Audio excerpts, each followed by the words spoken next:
Hi everyone, it's Orkan. Today we have a problem when we are given an array nums of size n and we need to return the majority element. What's the majority element? It's an element if the element appears in the array n divided by 2 times. So for example, let's take this example 2. The size of this array is equals to 7. So n is equals to 7.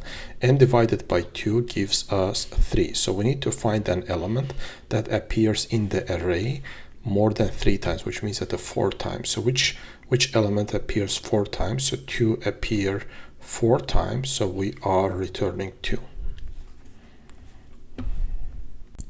Let's take this example and work on it. So what we are going to do as a brute force approach, first thing that we can do is we can create a hash map or hash table where key is our element and the value is how many times that element is repeated. So for example, in this case, 2 is repeated 4 times, 1 is repeated 3 times, and after populating our hash table, so what we do is we are going over our hash table and we find an element that is repeated n divided by 2 times. In our case, it's equals to 3. So we find an element.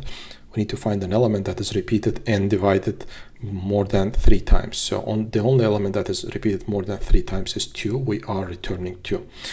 What's the disadvantage of this solution? The disadvantage is that we are using extra space. Can we solve this problem without using an extra space?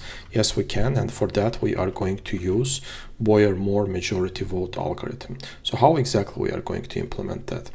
We are going to maintain 2 variables, count and the candidate, and at each step what we are going to do, in the first step we are going to check, we are going over our array 0 1 2 3 4 5 6, right, our array, and we check that at first whether if our count is equals to 0, we are selecting a new candidate. So at the beginning our count is equals to 0, we are selecting our candidate, 2 is our candidate, and the next step we check that the whether current index supports our candidate. So what's that mean? It means that the whether or not current value of the current index is equals to our candidate. So in our case, our candidate is 2 and the value of the index is equals to value of 0 index is equals to, which means that the 0 index supports our candidate because the value is equals to 2. The value is equals to 2. So we are increasing the count here, right? We are increasing the count and we are going to the next element. And the next index is 1, the value of it 2 is equals to 2, which means that it also supports our candidate, and now the count is equals to 2. Then in the next one is the value of the second index doesn't equal to our candidate, which means that in that case, if the candidate is not equals to if the current index, right, if it doesn't support our candidate, then in that case we are subtracting from the count. So we are subtracting from the count, and now we are going, our count is equals to 1. So we are going to the next one. Next one is 3, right? 3, the value of it is 1 is not equal to 2, so now our count is equals to 0. At next index we are changing our candidate because our count is equals to 0 at this point, right? So we select 1 as a candidate, and now we are going to the next one, and we are increasing our, since the candidate is equals to the nums I, right? So we are increasing our count. So now count is equals to 1. We are going to the next one. In the next one is again the 5th index, right? It doesn't support our candidate, which is 1 at this point. So we are subtracting from it, so 0, right? 0.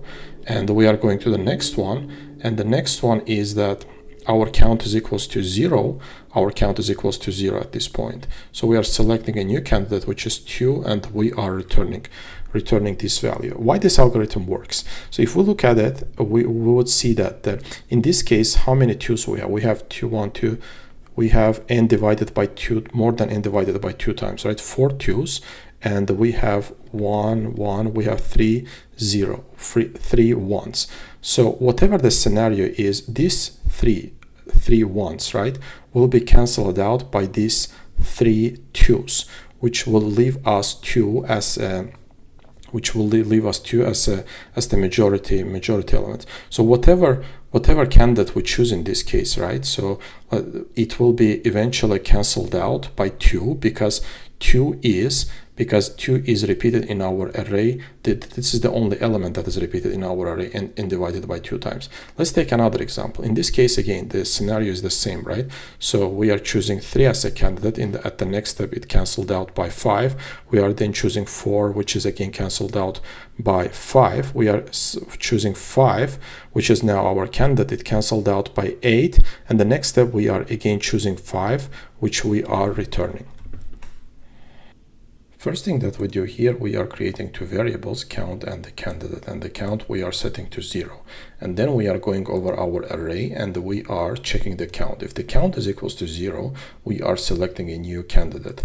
And then we are checking if our current num is equals to, if our current value is equal, if the value of our current index, right, if that is equals to candidate, which means that if our index supports our candidate, then in that case we are increasing the count. And if not, then we are decreasing that. And at the end, we are returning candidate because that would return us our majority element. And the time complexity in this case is n because we are going over our array once, and the space complexity, we are not using any extra space, and it's of 1. Java solution is identical. So what we do is we are creating 2 variables, count and the candidate. And we are going over our array, and at each step we are checking that if our count is equals to 0, then in that case we are choosing a new candidate. And the next step we are checking that if our num equals to our candidate, which means that if the current value of our, if our current index supports our candidate, then in that case we are adding to our count 1, otherwise we are subtracting from our count. And at the end we are returning candidate, which would be the majority element. And time complexity for this solution is of n. And we are not using any extra space, so our space complexity is of 1. Okay, that's it for today. Hope you like my content. If you like it, please hit the like button and subscribe my channel. See you next time. Bye.